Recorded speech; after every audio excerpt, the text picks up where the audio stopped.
School की सच्ची प्रेम कहानियां dash school love story. Best school love story को कहानी में स्कूल की है पहली प्रेम कहानी के बारे में जाने वाले हैं। इस स्कूल लव स्टोरी में आकाश नाम का लड़का तथा शीतल नाम की लड़की एक दूसरे से बेइंतहा प्यार किया करती थी अपने स्कूल के दिनों में, जिसकी आगे हम जैसे करने वाले हैं। किसी गांव में एक उच्च स्तरीय विद्यालय का जिसमें आकाश नाम का लड़का तथा शीतल नाम की लड़की विद्यालय पढ़ने के लिए जाया करते थे। आकाश बहुत पहले से ही उसी स्कूल में पढ़ाई कर रहा था, मतलब कि आकाश की पढ़ाई उस स्कूल में क्लास 1 बजे से ही हो रही थी। लेकिन जैसे ही आकाश क्लास 7 में पहुंचता है वैसे ही क्लास 7 में ही एक लड़की कहीं दूसरी जगह से ट्रांसफर कराकर उस क्लास में नामांकन लेती है। दूसरे स्कूल से आने के बाद उस स्कूल में नामांकन लेने वाली उस लड़के का नाम शीतल था। दूसरे स्कूल से आने के बावजूद भी वह बहुत ज्यादा पढ़ने लिखने में तेज थी। हमारा आते ही सभी लोगों से जान पहचान होने लगे थे। उस समय स्कूल में सबसे ज्यादा अच्छा कैरियर वाला लड़का आकाश हिसाब होगा, क्लास में हमेशा टॉप किया करता था। जैसे ही सर किसी भी काम को करने के लिए कहा था तो सबसे पहले आकाश को आवाज दिया करता था। सगाई स्कूल का कोई भी काम करने के लिए हमेशा आकाश को ही बुलाया करता था और कोई भी काम के लिए भेजा करता था। इस कारण से सभी लोग आकाश से अच्छी तरह से बातचीत किया करते थे, क्योंकि क्लास में टॉप होने के बावजूद वे सर से अच्छी पहचान रखते थे। जैसे जैसे शीतल उसके बाद में पुरानी होती गई वैसे वैसे ही उसकी दोस्ती आकाश के साथ होने लगे थे। आकाश आगे की कुर्सी में बैठा करता था और शीतल भी पढ़ने लिखने में काफी ज्यादा होशियार होने के कारण वह भी आगे बैठा कर देते हैं। अब तो हर समय टीचर क्लास में होते हुए भी दोनों एक दूसरे से बातें किया करते थे पढ़ाई के बारे में।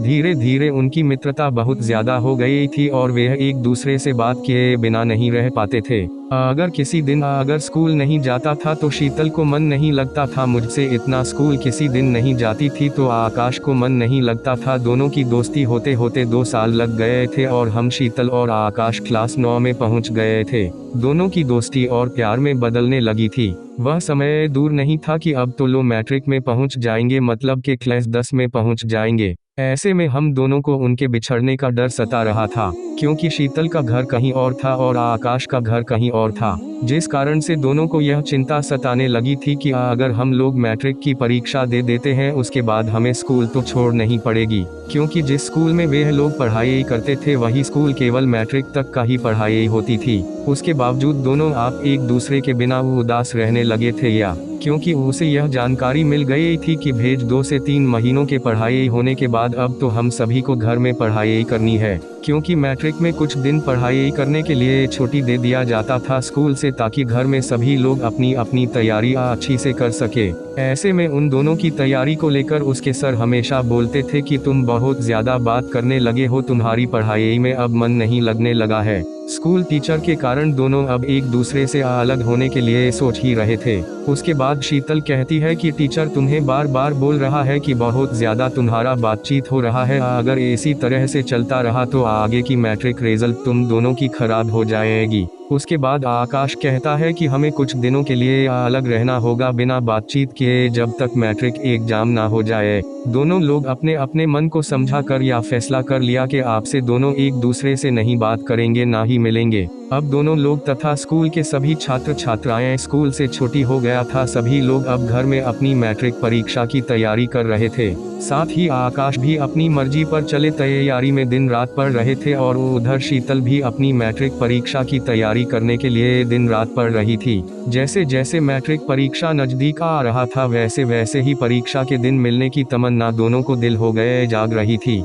शीतल जा रहे थे कि परीक्षा देने जब जाएंगे तो दोनों साथ में ही जाएंगे, लेकिन आकाश कह रहा था कि जब तक एग्जाम पूरी तरह से खत्म नहीं हो जाता हम लोग आपस में नहीं बातचीत करेंगे, नहीं मिलेंगे। जैसा का सोचता है ठीक वैसा ही होता है, क्योंकि मैट्रिक परीक्षा देने जाने के क्रम में शीतल के पिताजी उसके साथ लाने तो तक पहुंचाने के लिए जाया करता था, जिस कारण से आकाश चाह कर भी उससे बात नहीं कर सकता था। धीरे धीरे मैट्रिक की सभी परीक्षाएं खत्म हो गई थी। उसके बाद वे दोनों आप एक दूसरे से मिलने के लिए चाहते थे, लेकिन कहाँ मिलना है इसकी जानकारी दोनों को किसी के पास भी नहीं था, क्योंकि जहां वे लोग रहते थे वहां एक गांव था और गांव में मिलने के लिए पार्क इत्यादि नहीं होते हैं। साथ ही गांव के लोग इतने ज्यादा कठोर नियम के होते हैं कि वे कभी भी एक दूसरे को मिलते हुए नहीं देख सकते हैं, क्योंकि गांव में इस प्रकार का नियम नहीं चलता है। सभी लोगों अपने कायदे में रहते हैं और सभी लोग अपने बेटे बेटियों को नियम के अनुसार चलने पर फोर्स करते हैं। मैट्रिक परीक्षा तो खत्म हो चुकी थी, लेकिन इसके बावजूद भी दोनों एक दूसरे से नहीं मिल पा रहे थे।